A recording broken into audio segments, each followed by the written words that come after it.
जीशु ख्रीष्ट जी विश्वास करे से अनंत जीवन प्राप्त हुए कारण ईश्वर वाक्य रे शक्ति थाए। ईश्वर वाक्य चरण निमंते प्रदीप अटे। ईश्वर वाक्य पथ निमंते आलोकटे। आसंतु बंधुगण आज जीशु ख्रीष्ट पाई अनेक लोक कहीं परिवर्तन हो अच्छी से अतीत कौन थिला वर्तमान से माने कौन होती से विषय में चिंता करवा।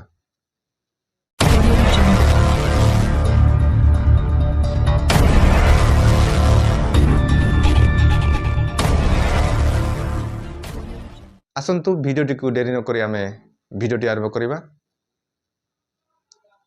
आज मुझे वीडियो माध्यम रे गोटे वीडियो आपको देखानी मते चाहे जे जड़े प्रथमे ख्रीष्ट विरोधी थिले ख्रीस्टान मानकु से ताड़ना करुथिले।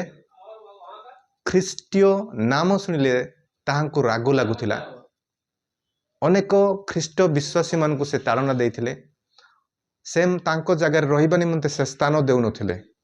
सेही मनीष आज जीशु ख्रीष्ट पाई से परिवर्तन होइछन विषय आम आज चिंता करवा। प्रथम वीडियो देखिबा। क्या ईसा फीसा मसीह करते हैं, तुम जात धर्म बदल लिया है और तुम या करके घर में मतलब से क्या सा बाइबिल पढ़ते हैं, क्या कुछ हैरान ही करते थे। आकर को प्रार्थना करता था तो हमको गुस्सा उठता था। पूरा हम मतलब से एकदम बदल जाते थे। क्रोध हो गया कि मकान काट करके तोड़ ताड़ देंगे इसको और निकाल देंगे। होते होते जाकर दारू पी लेते थे। हम अच्छा रहेंगे तब ना कोई बात अच्छा करेंगे। सुबह होते होते हम दारू पी मतलब इनको निकालने का कारण क्या था? कारण है जो कि प्रार्थना कर रहा था घर में यीशु मसीह का। हम लोग को गुस्सा आता था। खैनी की तो बात छोड़ दीजिए, पुड़िया का बात छोड़ दीजिए, दारू का बात छोड़ दीजिए। कहीं पर भोज खाने जाते हैं ना तो ये खुद ही सुपारी भी ने जमान पर प्रभु आने दिया है। प्रभु धन्यवाद देते हैं सर्वशक्तिमान पिता परमेश्वर को। प्रभु आप ऐसा है पिता कि हमारे जीवन को बदल दिए। प्रभु एठारे मु कहबाकू चाहे जो भाई अंधकार बुड़ी थिला, जो भाई पाप रे बुड़ी थिला, से जीवन रे अनेक पाप करुथिला, पुड़िया खाउथिला, नाश खाउथिला, मद पीउथिला, घर को छारकार कर देथिला, घर रे कौन से शांति ही नथिला, मद पी समस्त उड़े देथिला। किंतु जीशु ख्रीष्ट को पाई से निज जीवन को परिवर्तन करिअछि, एक नूतन मनीष होइअछि। वाक्य लिखा जाए जे जीशु को पाइछि से नूतन होइअछि, पुरातन जीवन सब लोप पाई नूतनकृत होइअछि। भाई आमे देखि परिबा जे प्रथमे से मद पिउथिले, बेविचारी करुथिले एवं अनेक मंद कार्य करुथिले। जेतेबेले से जीशु ख्रीष्ट को विश्वास कले से समस्त विषय परिवर्तन करिअछंती। परिवर्तन हेई एक नूतन तांको जीवन शांति अच्छी, तांको परिवार शांति अच्छी, परिवार दुख नाई, ए समस्त नूतन हे जाइछि। एवं द्वितीय विषय में चिंता करबा ताहा देखिबा पूर्व चिंता करबा पूर्व हम वीडियो को देखि नेबा। तो हमारा 3 सवाल है। कल के क्या क्या सवाल है। सबसे पहले तो हम दारू पीते हैं, उसके बाद दिन भर में 2 पुड़िया खैनी खा जाते हैं, 5-7 पुड़िया हम राजनिवास खा जाते हैं।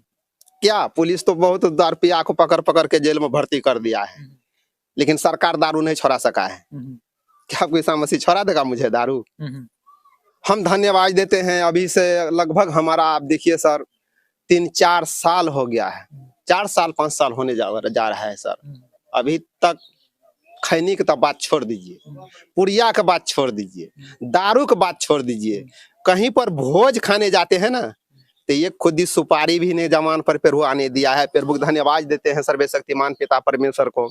प्रभु आप ऐसा है पिता कि हमारे जीवन को बदल दिए। प्रभु ऐसा बेविचार में थे पिता, आप सब कुछ हमारे बदल दिए। और हम प्रभु यीशु मसीह जो जाने हैं सचमुख में सर्वशक्तिमान पिता परमेश्वर है, मुक्ति दाता है, शांति दाता है।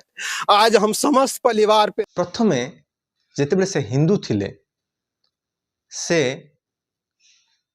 कहती जे से अनेक मद पिउथिले ଏବଂ ସଦାସର୍ବତ ପୁଡ଼ିଆ ନାଶ ଗୁଡ଼ାକ ଖଇନି ଏ ସମସ୍ତ ଖାଉଥିଲେ।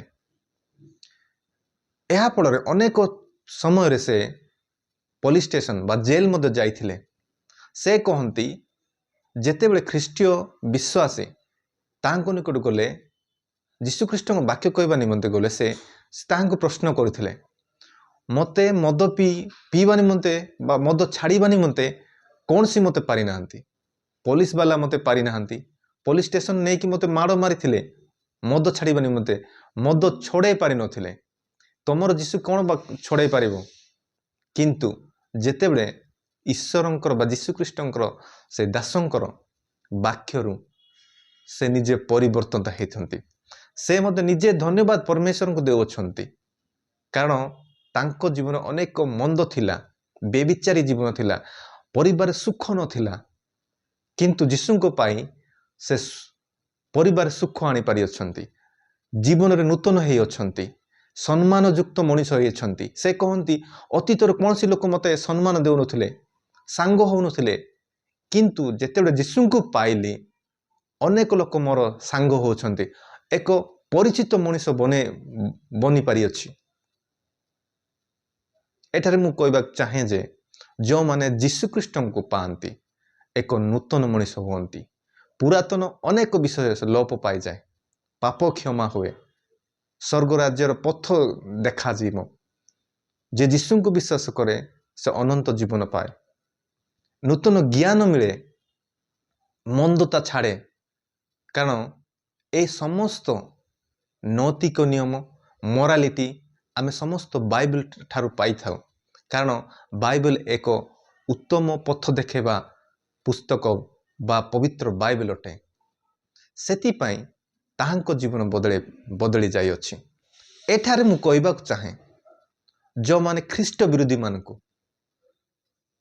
ଏ ସମସ୍ତ ପାଇ ଲୋକ କାହିଁକି ସେମାନେ ନିଜ ଧର୍ମକୁ ପରିବର୍ତ୍ତନ ବା ନିଜ ମନକୁ ସେମାନେ ପରିବର୍ତ୍ତନ କରିବେ ନାହିଁ? ଆପଣମାନେ ବି ନିଜେ ଭାବି ଦେଖନ୍ତୁ, ଯେତେବେଳେ ଆପଣମାନେ ଅସୁବିଧାରେ ଥିବେ, ଜଣେ ଆପଣଙ୍କୁ ସାହାଯ୍ୟ କରେ, ଆପଣ ତାହାଙ୍କ ପାଖକୁ କାହିଁକି ଯିବେନି?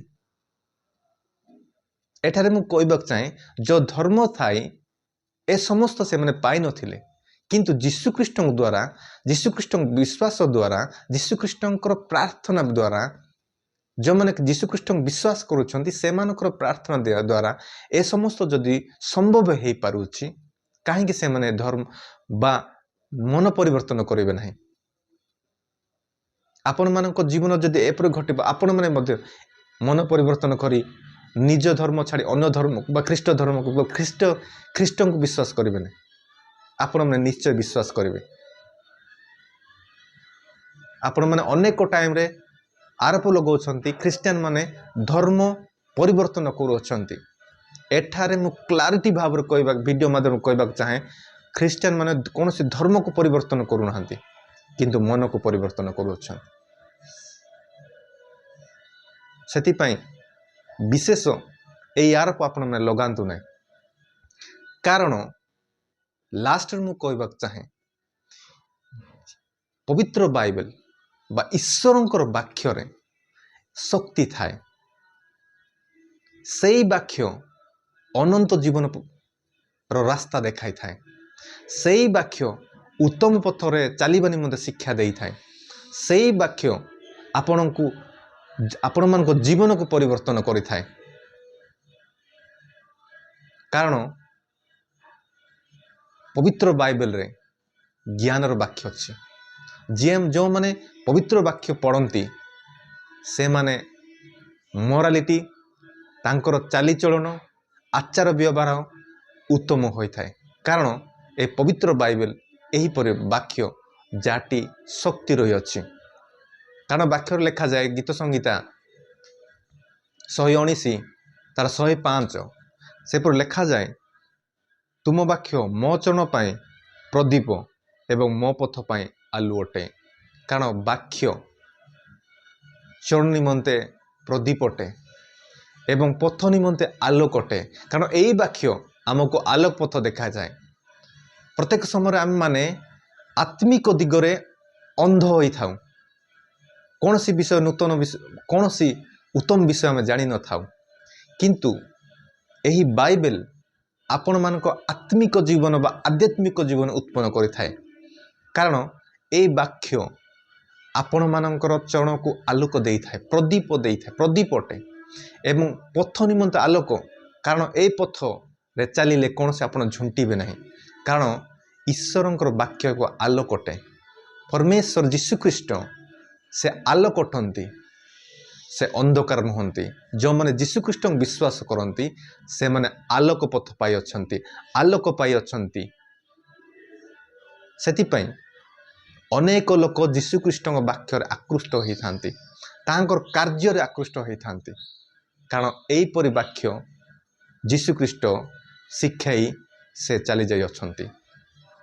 ଆଉ ଗୋଟେ ବାକ୍ୟ ମୁଁ କହିବାକୁ ଚାହେଁ, ଏଠାରେ ମୁଁ ପଢ଼ି ଆପଣମାନଙ୍କୁ ବୁଝେଇବି। ତାହା ଏବ୍ରୀ ପୁସ୍ତକ 4:12 ଲେଖାଯାଏ, କାରଣ ଈଶ୍ୱରଙ୍କର ବାକ୍ୟ ଜୀବନ୍ତ ଓ କାର୍ଯ୍ୟ ସାଧକ, ପୁଣି ଦ୍ୱିଧାର ଖଡ଼୍ଗଠାରୁ ତୀକ୍ଷ୍ଣତର, ଆଉ ପ୍ରାଣ ଓ ଆତ୍ମା, ଗ୍ରନ୍ଥି ଓ ମଜ୍ଜାର ବିଚ୍ଛେଦ ପର୍ଯ୍ୟନ୍ତ ପରିଭେଦକ ଏବଂ ହୃଦୟର ଚିନ୍ତା ଓ ଭାବନାର ସୂକ୍ଷ୍ମ ବିଚାରକ ଅଟେ। ଏଠାରେ ମୁଁ କହିବାକୁ ଚାହେଁ, ଈଶ୍ୱରଙ୍କର ବାକ୍ୟ ଏକ ଦ୍ୱିଧାର ଖଡ଼୍ଗ ସ୍ୱରୂପେ, ଏକ ତୀକ୍ଷ୍ଣ ଖଡ଼୍ଗ ସ୍ୱରୂପେ। ଏଠାରେ ବାକ୍ୟରେ ଶକ୍ତି ଥାଏ। ଜଣେ ମଣିଷ ଯେତେ ପାପ କରିଥାଉ ନା କାହିଁକି, ଯେତେ ଈଶ୍ୱର ବିରୋଧୀ ହେଇଥାଉ ନା କାହିଁକି, ଯଦି ଈଶ୍ୱରଙ୍କର ବାକ୍ୟ ତାହା ହୃଦୟରେ ଚାଲିଯାଏ କୌଣସି ଲୋକ ରୋକିପାରିବେ ନାହିଁ। କାରଣ ଏହା ଏକ ପରିଭେଦକ ଅଟେ। ଈଶ୍ୱରଙ୍କର ବାକ୍ୟ ମନୁଷ୍ୟକୁ ଚେଞ୍ଜ କରିଥାଏ, ପରିବର୍ତ୍ତନ କରିଥାଏ। କାରଣ ଈଶ୍ୱରଙ୍କର ବାକ୍ୟରେ ଏପରି ଶକ୍ତି ଥାଏ। ଏଥିପାଇଁ ଅନେକ ଲୋକ, ହିନ୍ଦୁ ଲୋକ, ଅନେକ ଧର୍ମ ଲୋକ ଈଶ୍ୱରଙ୍କର ବାକ୍ୟକୁ ବୁଝି ସେମାନେ ମନ ପରିବର୍ତ୍ତନ କରିଥାନ୍ତି ଏବଂ ପରିବର୍ତ୍ତନ କରି ଖ୍ରୀଷ୍ଟଙ୍କୁ ସେମାନେ ଗ୍ରହଣ କରିଥାନ୍ତି। କାରଣ ଖ୍ରୀଷ୍ଟଙ୍କୁ ଯେ ବିଶ୍ୱାସ କରେ ସେ ଅନନ୍ତ ଜୀବନ ପାଏ। ଲାଷ୍ଟରେ ମୁଁ କହିବାକୁ ଚାହେଁ, ପ୍ରତ୍ୟେକ ଧର୍ମ ସ୍ୱର୍ଗର ପଥ ଦେଖାଇଥାଏ, କିନ୍ତୁ ପ୍ରତ୍ୟେକ ଧର୍ମ ସ୍ୱର୍ଗକୁ ପହଞ୍ଚି ପାରେ ନାହିଁ। ପୁନର୍ବାର ମୁଁ କହିବାକୁ ଚାହେଁ, ପ୍ରତ୍ୟେକ ଧର୍ମ ସ୍ୱର୍ଗ ବିଷୟରେ ଶିଖାଇଥାଏ, ସେ ପଥକୁ ଦେଖାଇଥାଏ, କିନ୍ତୁ ପ୍ରତ୍ୟେକ ଧର୍ମର ପଥ ସ୍ୱର୍ଗକୁ ପହଞ୍ଚି ନଥାଏ। ସ୍ୱର୍ଗକୁ ପହଞ୍ଚିବା ପାଇଁ ହେଲେ ଗୋଟିଏ ମାତ୍ର ପଥ, ତାହା ଯୀଶୁଖ୍ରୀଷ୍ଟ ଅଟନ୍ତି। ସେଥିପାଇଁ ସେ କହନ୍ତି, ଯେଉଁମାନେ ମୋତେ ବିଶ୍ୱାସ କର, ଯୀଶୁଖ୍ରୀଷ୍ଟଙ୍କୁ ବିଶ୍ୱାସ କରନ୍ତି ସେମାନେ ଅନନ୍ତ ଜୀବନ ପାଏ। ନିଜେ ମଧ୍ୟ ଯୀଶୁଖ୍ରୀଷ୍ଟ କହନ୍ତି, ମୁଁ ପଥ, ସତ୍ୟ ଓ ଜୀବନ, ମୋ ଦେଇ ନ ଗଲେ କେହି ପିତାଙ୍କ ନିକଟକୁ ଯାଇପାରେ ନାହିଁ। କାରଣ ଯୀଶୁଖ୍ରୀଷ୍ଟ ଏକ ପଥ, ସେ ଏକ ସତ୍ୟ ଏବଂ ସେହି ପଥ ଜୀବନ୍ତ ପଥ ଅଟେ, ସେହି ପଥ ସତ୍ୟ ପଥ ଅଟେ। ସେଥିପାଇଁ ଯେଉଁମାନେ ଯୀଶୁଖ୍ରୀଷ୍ଟଙ୍କୁ ବିଶ୍ୱାସ କରନ୍ତି ସେମାନେ ଅନନ୍ତ ଜୀବନ ପାଇବେ। ଏବଂ ବାକ୍ୟରେ ମଧ୍ୟ ଲେଖାଯାଏ, ଆକାଶ ତଳେ ମନୁଷ୍ୟମାନଙ୍କ ମଧ୍ୟରେ କୌଣସି ନାମ ଦିଆଯାଏ ନାହିଁ ଯାହା ପରିତ୍ରାଣ ପାଇପାରେ। ଏଠାରେ କୌଣସି ଦେବାଦେବୀତା, ଆକାଶ ତଳେ ମନୁଷ୍ୟମାନଙ୍କ ମଧ୍ୟରେ କୌଣସି ନାମ ଦିଆଯାଏ ନାହିଁ, କୌଣସି ଦେବତା, କୌଣସି ଦେବୀମାନଙ୍କର ନାମ ଦିଆଯାଏ ନାହିଁ। ଯେଉଁ ଦେବୀ ଓ ଦେବତା ମାନେ ମନୁଷ୍ୟକୁ ପରିତ୍ରାଣ ଦେଇପାରିବେ ନାହିଁ। Except Jesus Christ, there is no God or goddesses can give salvation to the people. Only Jesus Christ can give the salvation. That's 100% truth. ସେଥିପାଇଁ ମୁଁ ସମସ୍ତଙ୍କୁ କହିବାକୁ ଚାହେଁ, ଈଶ୍ୱରଙ୍କୁ ବିଶ୍ୱାସ କରନ୍ତୁ। ହୁଏତ ଆପଣମାନେ ନିଜ ଧର୍ମକୁ ଛାଡ଼ି ଖ୍ରୀଷ୍ଟଙ୍କୁ ଗ୍ରହଣ କରନ୍ତୁ ନ କରନ୍ତୁ, କିନ୍ତୁ ଯୀଶୁଖ୍ରୀଷ୍ଟଙ୍କୁ ଆପଣମାନେ ଗ୍ରହଣ କରନ୍ତୁ, ତାହାଙ୍କର ବାକ୍ୟକୁ ପଢ଼ନ୍ତୁ, ତାହାଙ୍କ ବିଷୟକୁ ବୁଝନ୍ତୁ। ନିଶ୍ଚୟ ଆପଣମାନଙ୍କ ଜୀବନରେ ପରିବର୍ତ୍ତନ ଆସିବ। ଯଦି ଆପଣମାନଙ୍କ ପରିବାରରେ ଦୁଃଖ ଥାଏ, କଷ୍ଟ ଥାଏ, ସମସ୍ୟା ଥାଏ, ଏ ସମସ୍ତ ପବିତ୍ର ବାକ୍ୟର ଦ୍ୱାରା ହିଁ ପରିବର୍ତ୍ତନ ହୋଇପାରେ। ଯୀଶୁଖ୍ରୀଷ୍ଟ ବି ଆପଣମାନଙ୍କ ଜୀବନରେ ନୂତନ ଜୀବନ ଦେଇପାରନ୍ତି। ସେଥିପାଇଁ ମୁଁ ଆପଣମାନଙ୍କ ସମସ୍ତଙ୍କୁ ଏ ବାକ୍ୟ ମାଧ୍ୟମରେ ସମସ୍ତଙ୍କୁ ଖ୍ରୀଷ୍ଟପ୍ରେମ ନମସ୍କାର ଦେଇ ରହିଲି। ନମସ୍କାର।